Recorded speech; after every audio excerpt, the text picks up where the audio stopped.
Boa noite a todos, sejam bem-vindos a mais uma live, mais um culto online. Por enquanto ainda estamos assim, nós não sabemos quanto tempo ficaremos desse jeito, mas nós cremos que em breve nós estaremos aqui todos juntos, adorando a Deus, amém? Vamos adorar ao Senhor, reserve esse tempo com a sua família, vamos lá, Deus abençoe a todos.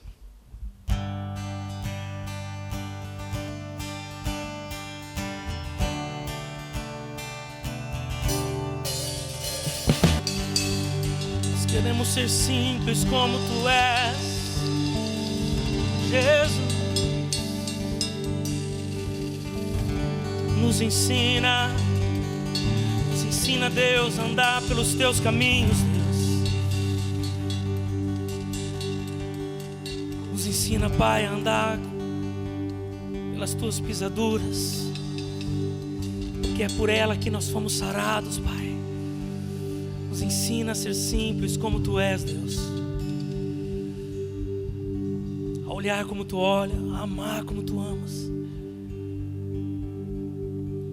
Cada vez mais parecido contigo que nós queremos ser, Pai. E nós declaramos, ó Pai, que as portas estarão abertas, ó Deus. E que as riquezas que nós queremos são as Tuas riquezas. É o Teu reino, Pai. As riquezas que nós clamamos e que nós buscamos são as que vão durar para sempre, não as que são corrompidas, as que se corroem, as que acabam por aqui. Mas o que nós queremos é que o Teu avivamento, Senhor, seja verdadeiro em nossa vida. Os céus se abrirão e sobre nós cairão as Tuas riquezas, os Teus pensamentos, a Tua alegria, a Tua justiça, o Teu reino sobre nós. Em nome de Jesus, Pai.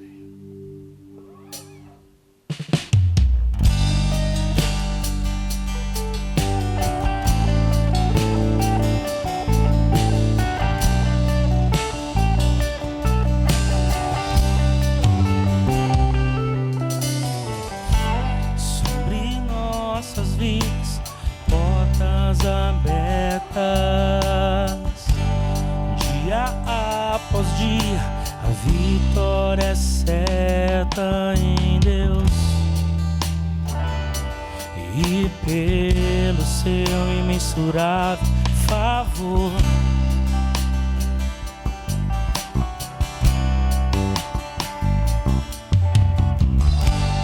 sobre nossas vidas, portas abertas. Dia após dia, a vitória é certa em Deus. E pelo Seu imensurável favor, nós queremos isso. Quando o sol se levantar, quando o sol se levantar, ou a lua clarear, em qualquer lugar Tua mão nos alcançará. Os céus se abrirão, sobre nós descerá a chuva, trazendo as Suas riquezas. O buscaremos e caçaremos a Tua face e o Seu avivamento. Saberão que Tu és fiel.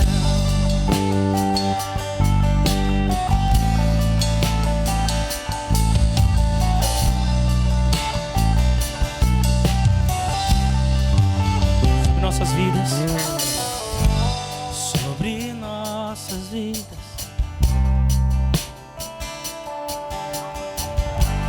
dia após dia, a vitória é certa em Deus.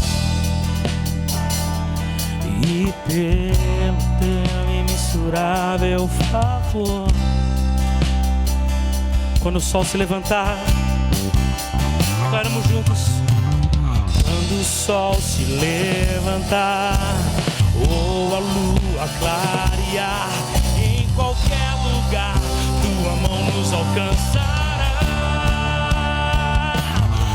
Os céus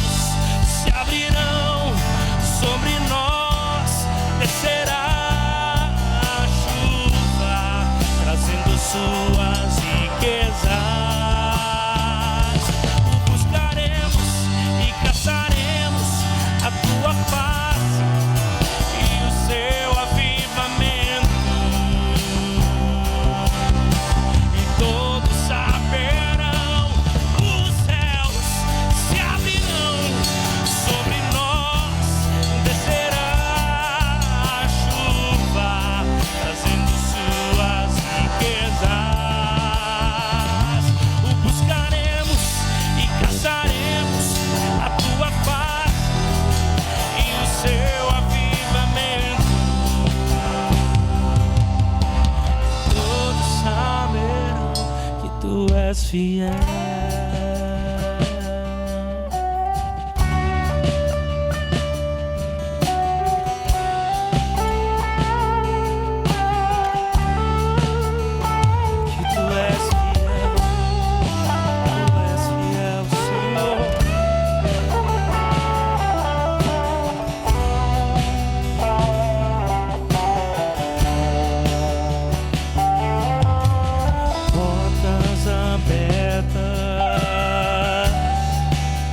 Nossa nação, portas abertas,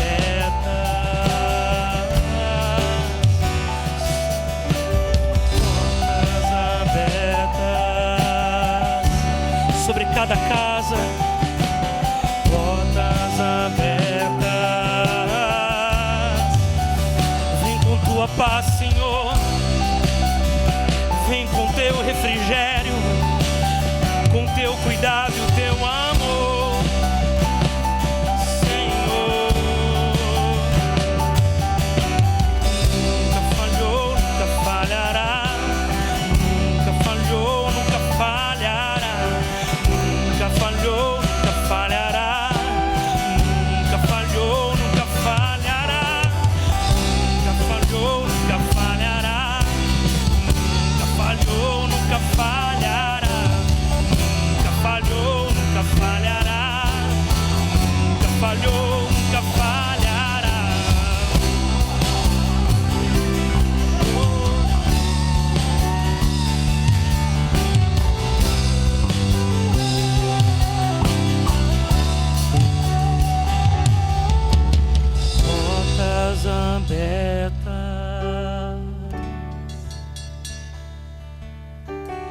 Portas abertas sobre nós.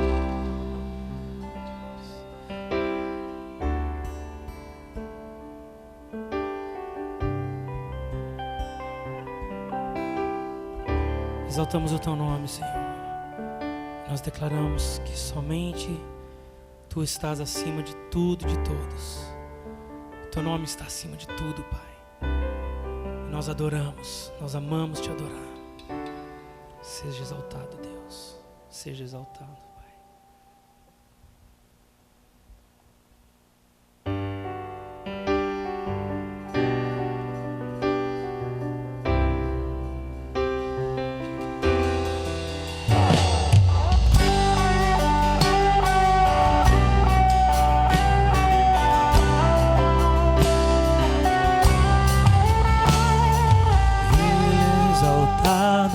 O Rei é exaltado nos céus, eu louvarei. Ele é exaltado para sempre, exaltado teu nome, louvarei.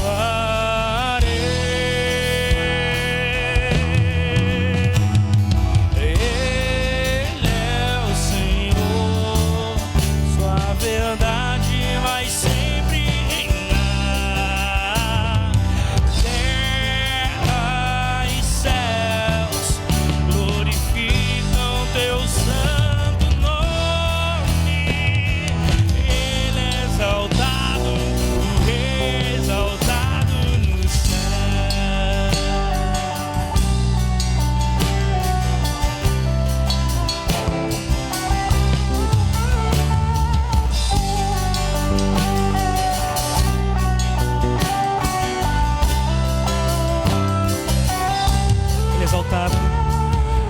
Ele é exaltado, o Rei é exaltado nos céus, eu louvarei.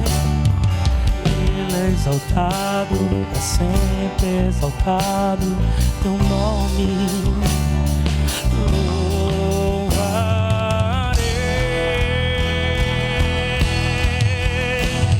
Ele é o Senhor, sua verdade vai sempre reinar.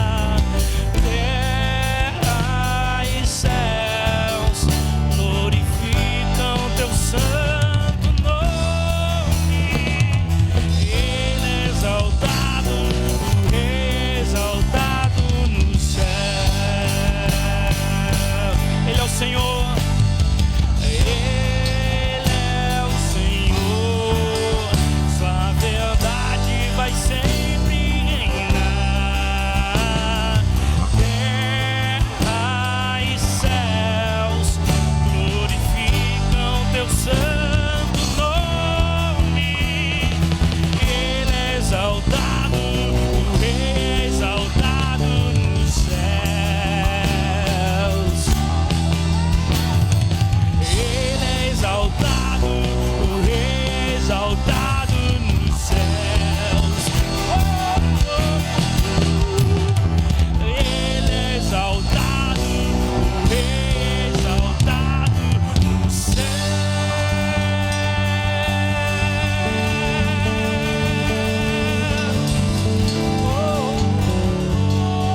Obrigado, Deus, por mais uma vez nos dar a graça de podermos estarmos aqui, Jesus. Nós te adoramos, Pai. Glória a Deus. Amém. Amém. Vamos orar mais uma vez. Senhor Deus e Pai, nós queremos te agradecer porque o Senhor tem nos dado a tua bênção, Deus, durante esses dias, Senhor. O Senhor tem trazido sobre nós a tua paz que excede todo entendimento, Deus. Queremos entregar a ti, Deus, as nossas vidas, dizer que tu és tudo o que precisamos, tu és tudo o que nós dependemos dessa vida, Pai. Nós colocamos diante de ti as nossas vidas, a vida de nossas famílias, a vida de nossa nação e a vida do mundo hoje, Deus, que está passando por essa situação. Pai, te agradecemos e queremos que o Senhor venha sobre a nossa vida, através da tua palavra nesse momento, em nome de Jesus. Amém. Amém. Já deixa o seu like e faça a sua inscrição, você que não é inscrito no nosso canal. Já virei youtuber agora. É muito legal, é um prazer estar participando disso com vocês. É muito legal mesmo estar aqui, é muito estranho, é desafiador estar aqui, ver a igreja vazia, ainda mais eu que sou meio palhacitos e tenho que ficar, ainda bem que você vai ficar aqui, irmão, para eu pelo menos pregar para alguém, porque é uma situação muito diferente para a gente nunca viveu isso, então é um desafio para mim, principalmente, pregar para uma câmera. Eu estou acreditando que vocês estão aí do outro lado, ouvindo, amém? Então eu quero dizer para você ficar à vontade, sinta-se em casa, já estão em casa, né? E pega a sua Bíblia então, por favor, comigo, aproveita e pega a sua Bíblia, está lá esquecida, naquela gavetinha lá, toda empoeirada já, ou pega o teu celular aí, e eu quero trazer um assunto bem interessante para a gente hoje, e o tema que eu separei, que Deus falou muito comigo, é Deus e o coronavírus. Deus e o coronavírus. Vamos lá para 1 João, capítulo 4, versículo 10. É o primeiro versículo que a gente vai ler de alguns dessa noite. Eu quero que você preste bem atenção em todos os versículos que nós iremos ler, ok? Deus fala muito com a gente através da sua palavra, quando nós estamos atentos à voz dele, quando nós estamos abertos ao que ele vai falar. Então vamos lá, 1 João capítulo 4, versículo 10, diz assim a palavra de Deus: nisto consiste o amor. Nisto consiste o amor. Não em que nós tenhamos amado a Deus, não. Mas em que Ele nos amou e enviou o seu Filho como propiciação pelos nossos pecados. Nisto consiste o amor. Não em que nós tenhamos amado a Deus, mas que Ele nos amou e enviou o seu Filho como propiciação dos nossos pecados. Amém? Bom, pessoal, teve um pastor evangélico dos Estados Unidos, que fez a seguinte declaração, de que o coronavírus é um anjo da morte de Deus, que está vindo sobre a humanidade, e ele veio para trazer justiça e trazer purificação. Eu vi essa notícia essa semana, tá? Contra o quê? Contra a depravação humana, e contra as sujeiras dos programas e canais de televisão. E é muito complicado a gente ouvir nos tempos de sofrimento afirmações como essa, de que Deus está julgando, de que Deus está pesando a mão, de que Deus está varrendo, ou de que Deus, como disse esse pastor aqui, infelizmente, né, ele disse que Deus enviou esse anjo da morte, chamado coronavírus, para acabar com a depravação sexual. A primeira coisa que a gente já meio que vai contra uma declaração dessa é que esse anjo da morte, ele está pegando só idosos, né? Então, ou os nossos idosos estão muito safadinhos, ou tem alguma coisa errada aí, porque que depravação sexual com idosos só, né? Então, o problema de afirmações assim, e que são muito famosas no tempo de sofrimento, é que elas anulam a obra de Cristo na cruz. Porque Cristo que veio para nos purificar de todo pecado, lembra que foi apontado para Jesus dizendo, Ele é o Cordeiro de Deus que tira o pecado do mundo? Então, Cristo que veio para isso, só Cristo, a obra da cruz, ela vem para nos revelar duas coisas de Deus para nós. A primeira coisa fala de reconciliação, que foi a prova do amor de Deus para mim por mim e por você. E a segunda coisa fala de propiciação, que é a satisfação de Deus. Deus satisfez a sua ira e a sua justiça na cruz em Cristo. A própria palavra vai dizer que Deus estava em Cristo reconciliando o mundo consigo mesmo. Em Cristo, Deus satisfez já a sua ira. Então, falar de sofrimento humano é muito delicado, muito, porque é um dilema que para muita gente coloca em dúvida o caráter de Deus. Porque a gente fala, qual que é o caráter de Deus? Deus é bom, Deus é amor, Deus é um pai que cuida de nós. Aí de repente você já deve ter lido ou ouvido uma notícia drástica assim, falando que uma pessoa feriu a outra, ou sobre um assassinato, ou sobre um abuso infantil. Geralmente o sofrimento que nos dói muito é sofrimento com pessoas inocentes, né? Que a gente fala, por que Deus deixou acontecer isso com essa criança? Ou por que Deus deixou acontecer isso com essa pessoa? Então quando a gente faz esse tipo de pergunta, nós estamos colocando em xeque o caráter de Deus. Se Deus é bom, por que Ele deixou isso acontecer? Então, sofrimento, falar disso é muito delicado. Tem até um filósofo chamado Epicuro ou Epicuro, alguma coisa assim, não sei se vocês já ouviram aqui, e ele diz, um endemoniado aí, ele falou que ou Deus é bom, ou Deus é todo poderoso. As duas coisas Deus não pode ser. Nós estamos colocando em xeque, em dúvida, o caráter de Deus. Deus é bom, ou Ele é todo poderoso, porque se Ele é bom e vê o mal acontecendo e não faz nada, significa que Ele não tem todo o poder para agir. Ou se Deus é todo poderoso, vê o mal acontecendo e não intervém, e não faz nada, então Deus não é bom. E aí, essa dúvida na nossa cabeça? Será que a gente tem fé suficiente para não colocar o caráter de Deus em dúvida?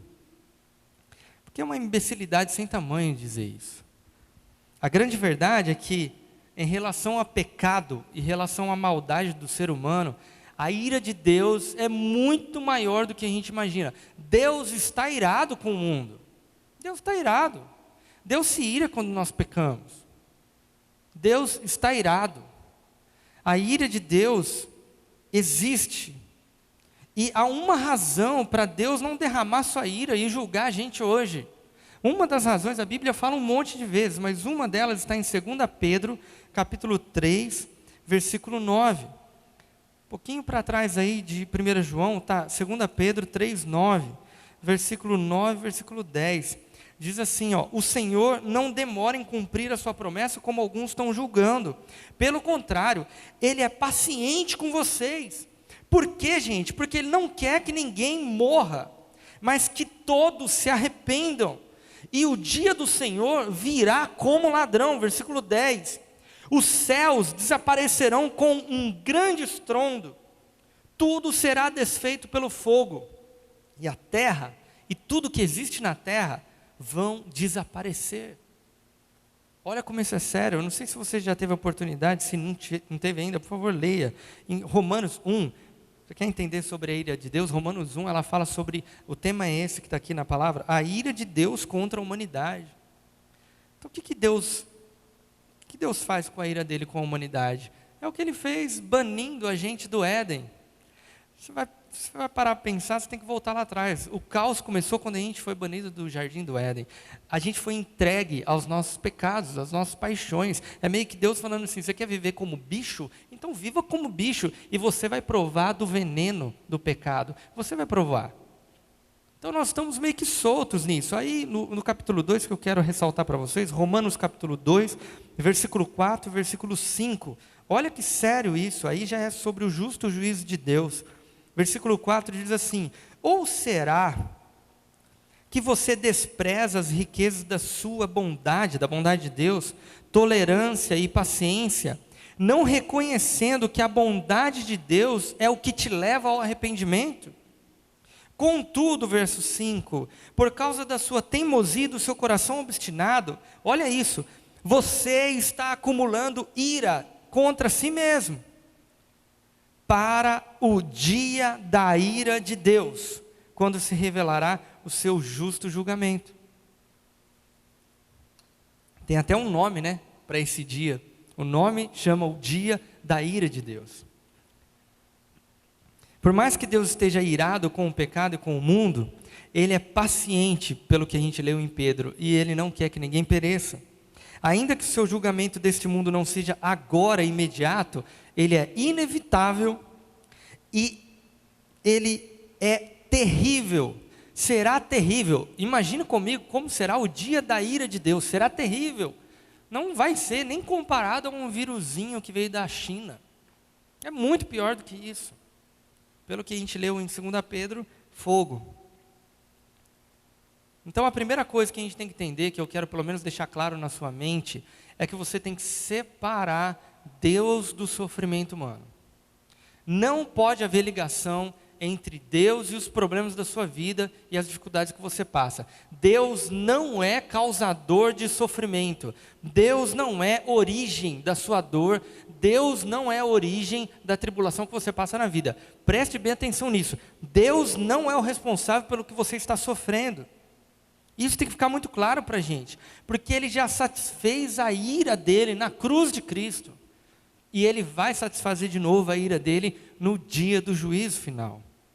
A Bíblia deixa claro, desde Gênesis, que a desordem e o caos não são resultados da ação de Deus, mas são resultados da ação humana. O mundo está hoje do jeito que está, por culpa nossa, por culpa nossa. Então, todos os problemas da vida que você quiser falar sobre, não, mas por que Deus deixa acontecer? Olha a fome no mundo, tá? Mas por que a culpa é de Deus? A culpa é da ganância do homem. A gente nem quer ficar falando de teorias conspiratórias. Nossa, será que aqui aconteceu com a China? Será que esse vírus foi criado no laboratório e tal? Não quero nem entrar nesse assunto, mas no fundo, gente, é a ganância do homem que mata milhões de pessoas por ano. Milhões de pessoas por ano. Então, diante de tudo isso, a gente tem que separar Deus do sofrimento, mas a gente tem que entender que Deus é soberano sobre tudo. Lembra aquele versículo, pessoal, que diz que nenhuma folha cai da árvore sem que Deus permita? Lembra? Não existe esse versículo aí. É mentira, esse versículo virou um ditado popular. Não existe esse versículo. Mas a gente acredita que Deus é soberano sobre tudo. Se Deus é soberano, por que Ele permite, então? Essa é a nossa questão. Tá, Deus não é a origem do sofrimento, mas a pergunta, então, tem que mudar. Por que então Deus permite a gente sofrer? É muito difícil responder isso, eu vou me arriscar em dar algumas respostas aqui, e depois eu quero que você até continue meditando sobre isso, que Deus vai falar muito com você. A primeira coisa que eu escrevi aqui, na madrugada, de quinta para sexta, aqui, por que o sofrimento, Deus ele entende como algo importante para nós? O primeiro é que o sofrimento, ele quebra o nosso orgulho. O sofrimento quebra a gente no meio. O sofrimento, ele nos coloca no nosso devido lugar. Sofrer nos humaniza. Sofrer nos humaniza. A Bíblia inteira, pessoal, ela deixa bem claro, mas muito bem claro, que a gente é orgulhoso, que a gente é arrogante, que a gente é teimoso, que a gente é prepotente. O sofrimento nos lembra que não somos deuses. Se a gente for recapitular, o que fez Adão e Eva cair e comer o fruto proibido, foi quando saiu da boca da serpente essa frase: se você comer, você será como Deus. Esse é o desejo do coração e do ego do homem, ser um Deus. Então a gente começa a entender que quando o sofrimento vem, ele nos humaniza. Em Salmos capítulo 103, versículo 14, Salmos 103, 14 diz que o Senhor sabe, Deus, que nós somos pó. Tu sabes, Senhor, que nós somos pó. Olha a consciência do salmista, é isso que nós somos. Somos pó. Pó que decorou o versículo, pó que dá dízimo, pó que canta louvor para Jesus, pó. A Bíblia também diz em Tiago, outra definição do ser humano, que a vida humana é como a fumaça, é como o vapor que aparece e logo some. É isso que nós somos. E sabia que a gente tem essa consciência quando a gente passa por sofrimento? Sabe quando às vezes você já passou por um acidente e quase morreu? Você que está me ouvindo, você fala, nossa, é verdade, eu quase morri um dia. Aí você viu, né? Nossa, como a vida é frágil. Eu podia ter morrido. Cara, eu peguei uma doença, eu fui para a UTI, eu quase morri. Gente, nós estamos falando que é o apocalipse por causa de uma gripe. E uma gripezinha está matando. Então olha a vida humana, como ela é fumaça, como ela é nada. Então, em palavras simples, sofrer nos faz baixar a bola. O sofrimento diminui o nosso orgulho, a nossa vaidade. A gente se enxerga como a gente é de verdade. A gente baixa a bola com Deus. Quando a gente tem essa consciência que o sofrimento traz para nós, uma consciência de que nós não somos nada, de que nós não temos mérito nenhum, logo porque eu não sou nada, aí a gente entra na postura do si diante de Deus. Senhor, se tu quiseres, faça. Se Deus fizer, amém. Se Deus não fizer o que eu estou pedindo, amém. Porque Ele sabe o que tem que fazer. A gente baixa a bola com Deus, pessoal. A gente no sofrimento, a gente baixa a bola com os outros, com as pessoas. A gente fica menos chato, a gente fica menos exigente, a gente fica mais tolerante, mais compreensível com o erro dos outros. Quando a gente está no meio de sofrimento. Quando a gente está sofrendo, a gente também baixa a bola um pouco com a gente mesmo. A gente tolera mais um pouco, a gente se reconhece como humano, como imperfeito. E é óbvio, né? Eu estou falando para quem não cai em vitimismo, porque a pessoa que se faz de vítima, ela é muito orgulhosa. Porque nem o sofrimento faz a pessoa se dobrar. Aí ela transfere a culpa dela para um monte de gente. Então, tem gente que se coloca de vítima diante do sofrimento, aí ela culpa Deus, aí ela fica brava com Deus, ela faz cara feia para Deus, ela quer uma explicação de Deus. Deus, o Senhor foi injusto, como se Deus devesse dar satisfação para a gente. Não tem que dar, não tem. E aí vem esses exemplos, né, de pessoas que oram assim: Deus, por que o Senhor fez isso comigo? Por que o Senhor tirou meu filho? Deus, por que o Senhor me deu essa doença? Deus, por que o Senhor tirou meu emprego? Deus, por que o Senhor permitiu isso? Deus, por que o Senhor não me deu uma esposa? Deus, por que o Senhor não muda meu marido? Deus, por que o Senhor não operou esse milagre? Eu participo da campanha. Eu estava de joelhos, eu orei, eu chorei, por que o Senhor não me atendeu? Então, é essa definição errada que a gente tem do caráter de Deus. E para mim, eu tenho que hoje, é a melhor oportunidade que a igreja do Senhor tem de pregar o evangelho para o mundo, porque nós estamos meio que vivendo um sofrimento coletivo, mundial, né? Todo mundo está sofrendo. Olha que chance a nossa de falar do amor de Deus, olha que chance a nossa de falar para as pessoas se voltarem a Deus. Não é pondo medo nas pessoas, mas é falando, cara, nós estamos num período de refletir, todo mundo está refletindo. Então, sobre coisas essenciais. Então, pensa comigo se não é o momento da gente pregar sobre abandonar o pecado, sobre se arrepender, sobre entrar debaixo do senhorio de Jesus. Agora é a hora da igreja pregar. Agora é a hora da igreja falar sobre as pessoas, desenvolver relacionamento com o Espírito Santo, levar Deus a sério. Agora é a hora. Porque o que a gente tem que pensar é o seguinte: Deus, Ele não cria sofrimento. Ótimo. Mas Deus usa do sofrimento para poder tratar o caráter humano. Então não é a hora da gente lutar contra, às vezes, o que o próprio Espírito Santo está fazendo. O Espírito Santo meio que viu como uma oportunidade mundial. Agora que o homem está fazendo besteira cada vez maior, aí vem o Espírito Santo e ele vê o pânico das pessoas e ele começa a tratar as pessoas. Então é muito mais inteligente a gente entender o que o Espírito Santo está fazendo nesse momento, no mundo, e participar, e se abrir ao que o Espírito Santo está fazendo na nossa vida. E não somente a gente ficar fazendo declarações proféticas contra o coronavírus, e está amarrado, e está repreendido o coronavírus e tal. Não, peraí, aconteceu o coronavírus, nós vamos orar, vamos repreender, mas o que o Espírito Santo está fazendo? O que eu tenho que fazer agora, nesse momento de sofrimento? Então, primeiro é que o sofrimento, ele meio que abaixa a nossa bola, ele nos humaniza. Segunda resposta que eu vi, por que Deus permite sofrimento? É porque o sofrimento leva a gente para Deus. Cara, é muito chato a gente assumir isso, mas já reparou que os momentos em que a gente mais ora é os momentos de sofrimento? Eu quero que você lembre mesmo de momentos que você sofreu na sua vida, que você passou talvez por uma semana, um mês ou um ano de sofrimento. Como foi esses cultos que você participou no momento de sofrimento? Você vinha com fé, você vinha com mais engajamento no que você estava fazendo, com mais envolvimento. Eu sei do que eu estou falando, porque é o que eu vivo também. Nos nossos momentos de sofrimento, a gente consegue se concentrar mais na oração, a gente medita mais na palavra, a gente fica mais aberto e sensível à voz do Espírito Santo. E por quê? Justamente porque quando a gente está sofrendo, a gente se enxerga, a gente se sente como uma pessoa pequena, dependente, miserável, o que de fato nós somos. Olha o que está escrito aqui em Apocalipse capítulo 3. Apocalipse capítulo 3, versículo 10. Tem que ler para vocês aqui que é muito sério.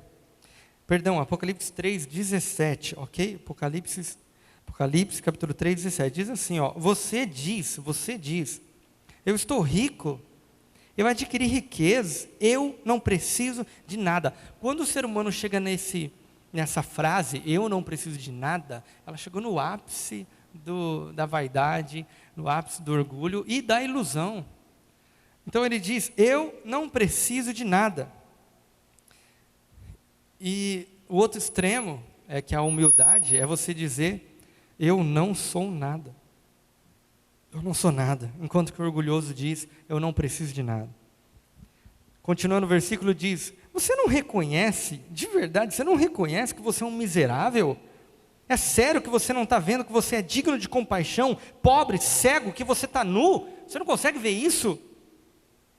É isso que nós somos pequenos, somos dependentes de Deus, somos dependentes dos outros, nós somos dependentes de pessoas.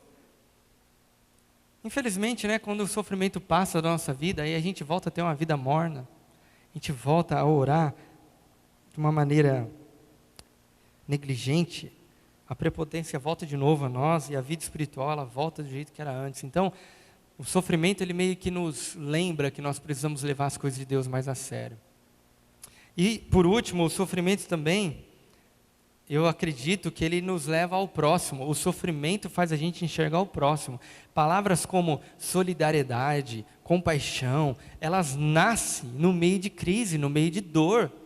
Não existe solidariedade na alegria, na riqueza, nos momentos bons da vida, porque não precisa. Por que não precisa? Porque o solidário é aquele que está pronto para estender a mão, para ajudar, para abençoar. É aquela pessoa que está pronta para defender. Agora, por que eu vou estender a mão? Eu vou estender a mão para quem está caído, não para quem está bem na vida. Então, solidariedade nasce no sofrimento, que é algo que forja o nosso caráter. O caráter cheio de compaixão nasce no momento de sofrimento, porque ninguém se compadece de quem está bem. Então entenda que enquanto a fartura, a riqueza, distancia as pessoas, você reparou que quanto mais rico a pessoa é, mais ela quer ficar longe dos outros, né? Ela se isola mais, então ela vai morar, nada contra, tá gente? Mas ela vai morar num lugar que é todo murado e protegido, ela tem uma casa enorme, porque os muros são longe dos vizinhos. Agora a casa de pobre, cara, é casa geminada, o vizinho abre a porta lá, se escuda de casa, é muita gente, geralmente casa de pobre tem muita gente, as casas são muito coladas uma na outra, porque é meio que aglomeração. E outra, a gente tem que entender que quando a gente está passando por sofrimento, a gente se ajunta. Sabe quando o vovô fica doente, aí junta todo mundo, e a gente vê aquela galera que a gente não via, parentes que a gente não vê há tanto tempo. Sofrimento, ele mostra que a gente não é uma ilha. No sofrimento é que nascem as verdadeiras amizades. A gente está falando aqui que o sofrimento, ele traz para nós uma visão clara do outro. Então, é no sofrimento que as amizades são provadas, se elas são verdadeiras ou não. Interessante. Então, o sofrimento, ele mostra que a gente não está sozinho nesse mundo. No sofrimento é onde a gente mais cresce e desenvolve relacionamento com Deus e com as pessoas. Então, o meu conselho para você é aproveita. Tá estranho isso, mas aproveita bem os momentos difíceis, porque são poucos. A gente não vive de sofrimento atrás de sofrimento. A gente não vive de dor após dor. O sofrimento, a gente vê que ele é como ondas do mar que vem. Então a onda vem, ela passa. Cara, a gente tem que aprender a surfar a onda do sofrimento, passar por ela bem. E quando vem a próxima, a gente passa bem e a gente vai crescendo à medida que a gente passa por sofrimento. A gente tem mais dia de alegria na nossa vida do que dia de tristeza. Então aproveita, assim como fala Eclesiastes, aproveite bem, porque os momentos de luto são muito mais valiosos do que os momentos de festa. Para concluir, pessoal, eu quero deixar bem claro que eu não desejo sofrimento para ninguém. Eu desejo que o coronavírus passe logo isso daí e a gente volte tudo ao normal. Mas a grande verdade é que o sofrimento ele desenvolve coisas no nosso caráter que só quem passa por dificuldade sabe quais mudanças sérias acontecem no meio da adversidade. como isso é importante para a nossa vida. O sofrimento, pessoal, ele tem a capacidade de tirar da nossa vida coisas fúteis. Ele meio que tira o supérfluo da nossa vida, o sofrimento. Você repara quando a gente está passando por sofrimento, a gente fica prestando atenção nas coisas mais essenciais da vida, nas coisas mais importantes da vida. A gente consegue separar isso. Então, para a gente encerrar, qual que é a nossa postura diante do sofrimento? Como enfrentar o sofrimento, já que ele é inevitável a todo ser humano? Jesus, ele era um líder muito realista, otimista, mas realista, e ele disse que no mundo nós teríamos aflições, nós iremos sofrer nesse mundo, mas tem de bom ânimo que eu venci o mundo. Eu quero atentar para 1 João agora, vamos terminar de novo em 1 João capítulo 5, verso 4, que é o segredo de como vencer esse mundo. 1 João capítulo 5, versículo 4, diz assim: o que é nascido de Deus vence o mundo. Aí vem a resposta. E esta é a vitória que vence o mundo. A nossa fé. A nossa fé. Só não confunda, por favor, fé com positivismo. Eu acredito que eu não vou pegar, eu não vou ser infectado. Eu vou passar nesse vestibular, eu vou passar nesse concurso, eu acredito, eu tenho muita fé. Aí de tanto eu ter fé, Deus vai lá e faz o que eu quero. Não, isso não é fé. A fé bíblica não é essa. Qual que é a fé bíblica? A fé bíblica é simples. Fé é uma confiança no caráter de Deus. Lembra que eu falei que quando a gente passa por sofrimento, a gente coloca em dúvida o caráter de Deus? Deus é bom mesmo? Deus é amor mesmo? Fé é crer que Deus realmente é bom. Se as coisas estão bem na minha vida, Deus é bom. Se as coisas vão mal na minha vida, Deus é bom. Deus é imutável, o caráter dele é imutável. Deus é bom, Deus é amor, Deus é um pai cuidadoso. Em Salmos 46, versículo 1, diz que ele é o nosso refúgio, a nossa fortaleza, socorro bem presente na hora da angústia. Agora eu não lembro o versículo 2, mas eu quero ler para vocês que é muito bonito. Salmos capítulo 46, verso 1 e 2. Ó, o 2 diz assim: Por isso o quê? Que Deus é o nosso refúgio, fortaleza, e Ele é um auxílio sempre presente na tribulação. Por isso, não temeremos, ainda que a terra trema, e os montes afundem no coração do mar, não vamos temer, porque Deus é o nosso socorro. Deus não é o nosso sofrimento, a nossa dor, Deus é o nosso socorro. Por isso que eu tenho que ter fé em quem Deus é, não posso ter fé no que Deus faz, porque o dia que Deus não fizer, aí eu perco a fé nele. Então eu creio que Deus é um Deus de milagre, creio. Eu creio que Deus é um Deus todo-poderoso, acredito. Mas eu creio muito mais que Deus é amor. Eu creio muito mais que Deus é compaixão, Deus é alegria, Deus é a vida, Deus é o meu socorro, bem presente na hora da tribulação. Deus é. Porque o que Deus faz ou deixa de fazer não compete a nós, não tem como a gente controlar isso. E não é a nossa super fé que vai fazer Deus fazer o que a gente quer que Ele faça. Então, deixe bem claro na tua mente, por favor, que a fé não imuniza. A fé não imuniza. Esse lance de que se você tiver muita fé, você não vai contrair o vírus, é mentira, isso é fake. Jesus ensinou que a chuva, tempestade, vento forte, assola a casa de todo mundo. De gente boa, de gente má, os ventos sopram com a casa que está edificada sobre a rocha, a chuva vem sobre a casa que está edificada sobre a rocha, sobre a areia, vem sobre as duas casas.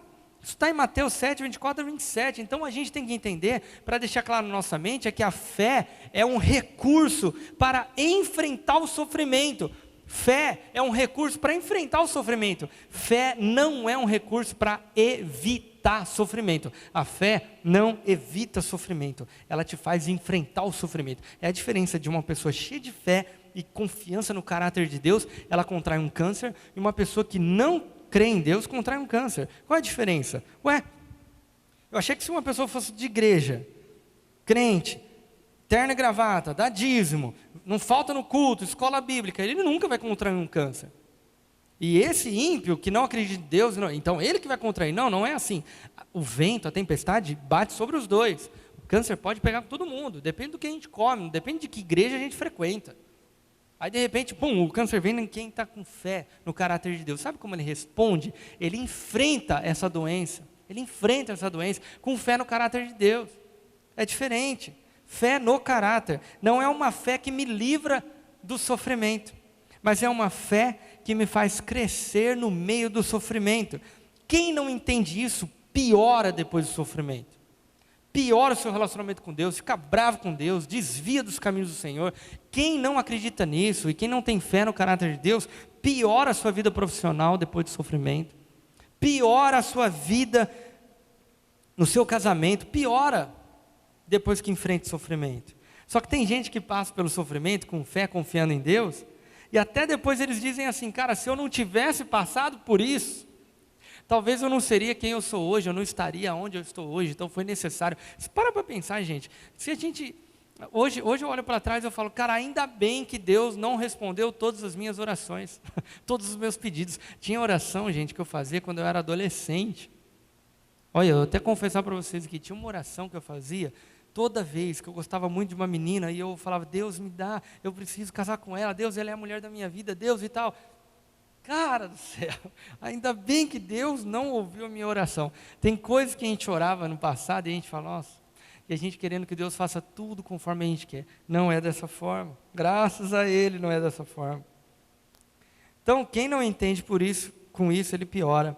Então, a gente tem que ter fé profunda no caráter de Deus, e uma outra coisa que também a fé ajuda na hora da tribulação, é ter uma fé profunda na promessa de Deus. Repare que eu não falei nas promessas de Deus, porque o crente ele fala assim, Deus não cumpre as suas promessas na minha vida e tal, eu não vejo. Cara, que promessa você está falando?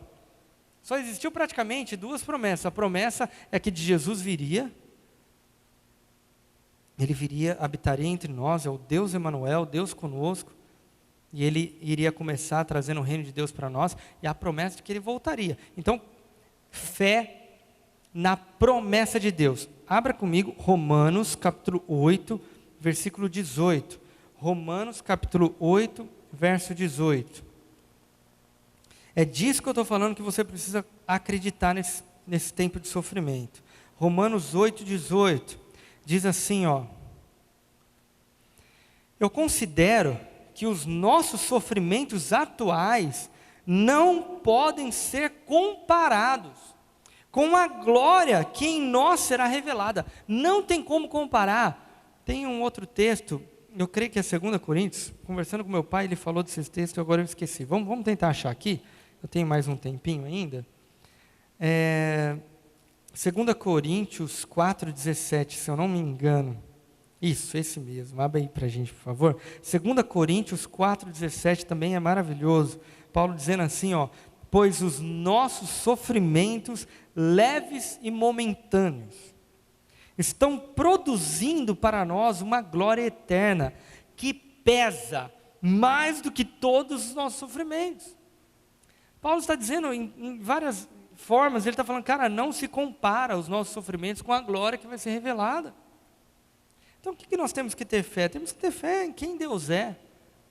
Temos que ter fé no caráter dele e temos que ter fé na promessa. A pergunta que eu faço para você, gente, Deus prometeu uma vida boa?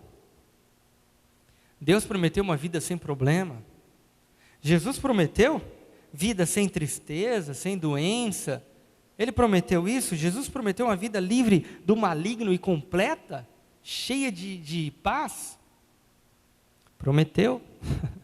Jesus prometeu, mas não é agora para o nosso mundo, não é para agora. Quem tem fé consegue amenizar o sofrimento, pois crê que as aflições que passamos nesse mundo não se comparam com a glória que será revelada. Escreve aí um glória a Deus, por favor.